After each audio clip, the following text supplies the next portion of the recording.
Soc la Nàdia. Aquesta és la meva vida. Aquesta és la meva vida. Aquesta és la meva vida.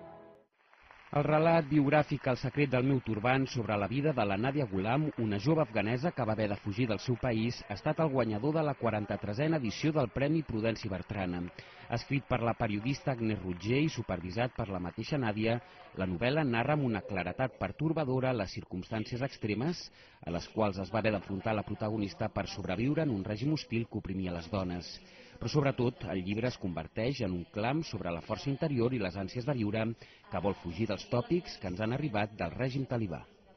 Jo crec molt més complexa, potser, perquè és molt real, és molt... els efectes d'una situació política, econòmica, cultural, amb una persona de veritat. Escriure el llibre a quatre mans amb Agnès Rutger ha servit a la jove afganesa per compartir tots aquests anys de foscor i per retre un homenatge a la seva família.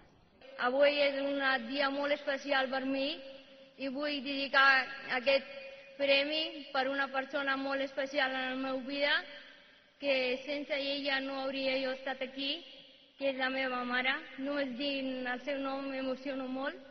Aquest 2010 i per primer cop amb la història del guardó, el Bertrana també ha tingut un finalista, el gironí Xavier Sala, amb Les causes perdudes, un relat de ficció sobre un mestre pederasta que s'ha d'enfrontar amb el seu interior.